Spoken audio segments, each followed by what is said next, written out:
हमारे YouTube channel सतलोक TV 1008 को like subscribe करें। सत साहेब जय बंदी छोड़। जिन जिन आत्माओं ने आपके साथ जाने की स्वीकृति दी है, इन सब के नंबर मेरे पास नोट हो गए। आप जाओ अपने ब्रह्मांड में, ये वही थे किस ब्रह्मांड सचखंड के कोने में।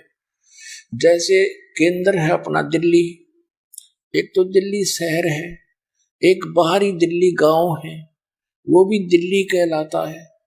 तो इसको ऐसे बाहर के बिल्कुल एंड में, सतलोक के एंड में बाहर भेज दिए वो 36 के सारे ब्रह्मांड,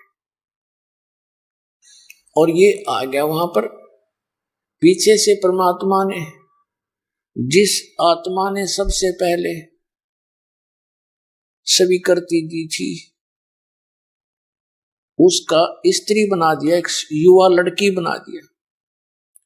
उसके स्त्री इंद्री नहीं लगाई, बाकी शेष अंग इंद्री स्त्री वाले बना दिए। और उसके अंदर हम सभी आत्माओं को बीज रूप में, सूक्ष्म रूप में अपने वचन से प्रवेश कर दिया। उसका नाम प्रकृति देवी रखा, उसको माया भी कहने लगे। तो इस प्रकृति देवी नाम रखा, आगे चल के ये दुर्गा कहलाई, देवी दुर्गा कहलाई। और इससे परमात्मा ने कहा, बेटी मैंने तुझे वचन शक्ति दे दी है, और सभी जीव जिन्होंने उसके पास जाने की, काल के पास जाने की स्वीकृति सहमति व्यक्त की थी, उन सबको तेरे अंदर बेटा फीड कर दिया है।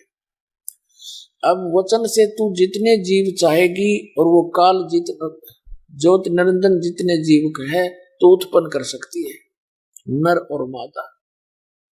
और अब जाओ आप उस ज्योत निरंजन के लोक में। दुर्गा को यानी देवी को वहां भेजने के लिए अपने पुत्र सहजदास से कहा कि सहजदास जा अपनी बहन को ज्योत निरंजन के पास छोड़िया, और उसको बता देना कि जिन जिन आत्माओं ने तेरे साथ जाने के लिए सहमति व्यक्त की थी, ये सब इसके अंदर प्रवेश कर दिए, और ये लड़की को सब शक्ति दे दी है। जितने जीव तू कहेगा ये पर बना देगी, वचन से उत्पन्न कर देगी। ऐसा कहकर के सहजदास, जो उन सर्वप्रथम उत्पन्न 16 पुत्रों में से एक है, वो वापस आ गया। अब युवा होने के कारण लड़की का रंग रूप निखरा हुआ था। अपना आत्मा परमात्मा परीक्षा ले रहा था कि ये कितना नीचता पर आवेगा, ये यहां रखने योग्य है भी कि नहीं है। तो ज्योत निरंजन ने जब देखा कि ली लड़की को इसके अंदर वासना उत्पन्न होगी, इतनी प्रबल वासना होगी, रजोगुण से प्रभावित हो गया, इसने उस लड़की के साथ, दुर्गा के साथ दुर्व्यवहार करना चाहा। दुर्गा ने कहा, प्रकृति देवी ने कहा कि ज्योत निरंजन कुछ होश में आ, देख बात सुन, तू मेरा बड़ा भाई है, परमात्मा के वचन से तेरी उत्पत्ति अंडे से हुई है, और फिर मेरी उत्पत्ति भी उसी परमात्मा ने की है। तू मेरा बड़ा भाई, मैं तेरी छोटी बहन हूं, तू जुल्म ना करे मेरे साथ, ऐसा पाप ना करे, ऐसा अपराध ना कर, तू पाप का भागी बनेगा। मेरे पास सबल शक्ति है, पिता ने दी है, जितने जीव तू कहेगा मैं उत्पन्न कर दूंगी। लेकिन ये इतना अंधा हो गया, इसने बलात्कार करने की ठानी, और लड़की ने देखा कि अब ये तेरी इज्जत कहीं सुरक्षित नहीं है। जो इसने अभद्र तरीके से मुंह खोला हुआ था बकवाद करने के लिए, दुर्गा ने सूक्ष्म रूप बनाया, इसके पेट में चली गई। वहां से पुकार किया, पिताजी मेरी रक्षा करो, मेरी रक्षा करो, मेरे साथ बदतमीजी कर रहा है ये। तब परमेश्वर स्वयं आए अपने पुत्र जोगजीत का रूप बना के। जोगजीत भी सर्वप्रथम उत्पन्न 16 पुत्रों में से एक है। उसका रूप धारण करके स्वयं वहां प्रकट हो गए 21 ब्रह्मांड में, जो सतलोक के अंतिम छोर पर थे। तो वहां कहा कि ज्योति निरंजन सुन ले आदेश परमपिता का, तूने बहुत जुल्म कर दिया। उस लड़की को उसके पेट से निकाला, उसके पेट को चीर दिया उंगली से। संत परमात्मा की वचन में शक्ति होती है। और लड़की बाहर आ गई, उसका पेट वैसे ही फिर एज इट इज हो गया। ये दुर्गा बाहर आ गई और ज्योति निरंजन से कहा कि आज से तेरा नाम काल होगा।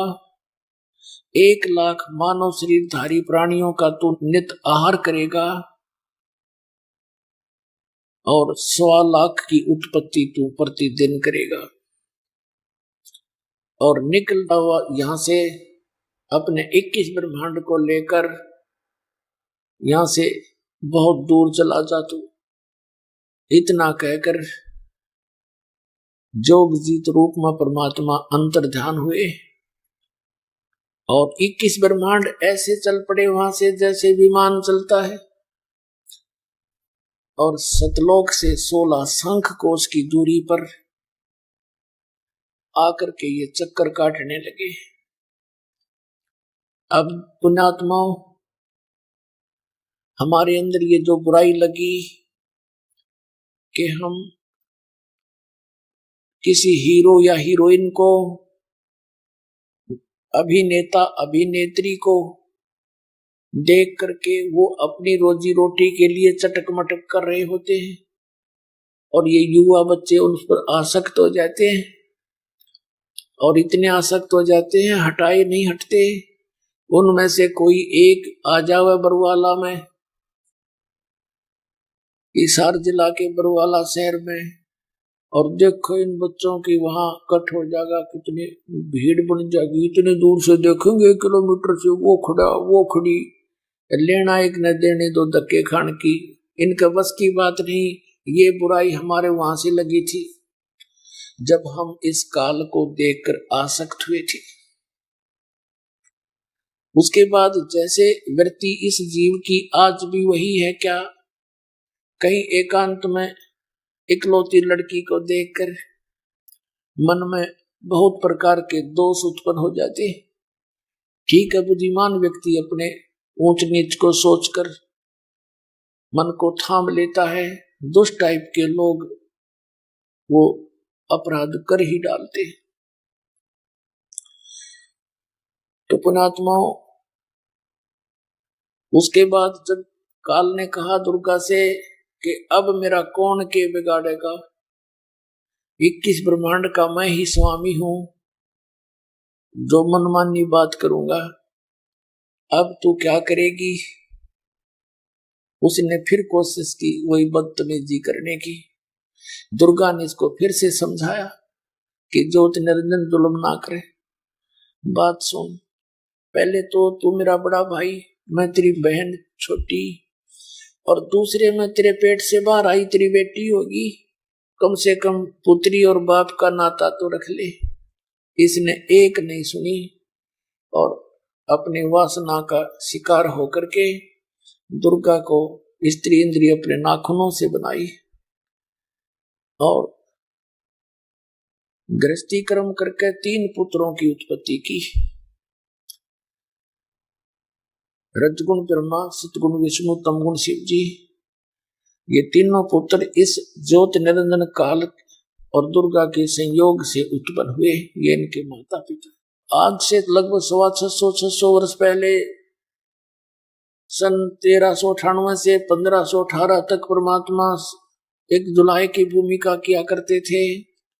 सहस्रीर आए थे, सहस्रीर चले गए थे। उस दौरान उन्होंने ये ज्ञान सुनाया था और कहा करते कि इनके जन्म मृत्यु होती है ब्रह्मा विष्णु में, ऐसा विनाशी परमात्मा नहीं है। लेकिन इन अज्ञानी अन्नाड़ी नकली गुरुओं ने परमात्मा की बात को ऊपर नहीं आने दिया,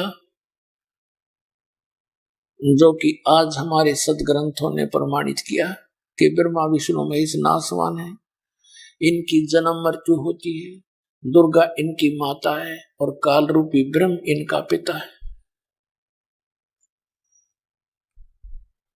उसके बाद इसने 3 पुत्रों की उत्पत्ति की, तीनों को अचेत कर दिया। जब ये युवा हुई तब तक इनको अचेत रखा, कोमा में रखा, और युवा होने के बाद इनको एक एक विभाग का मालिक बना दिया। ये लंबी कहानी है, हम इसको यहीं समाप्त करेंगे। पुण्यात्माओं, इस प्रकार काल की यह सृष्टि प्रारंभ हुई। दुर्गा ने फिर तीनों पुत्रों का विवाह कर दिया अपने 3 रूप बनाकर। दुर्गा ने अपने 3 रूप बनाए, समुद्र में छुप गई, इनको सागर मंथन पर भेजा। 3 लड़कियां निकली, एक का नाम सावित्री रख दिया, ब्रह्मा के से विवाह कर दिया। दूसरी का लक्ष्मी नाम रखा, विष्णु से विवाह कर दिया।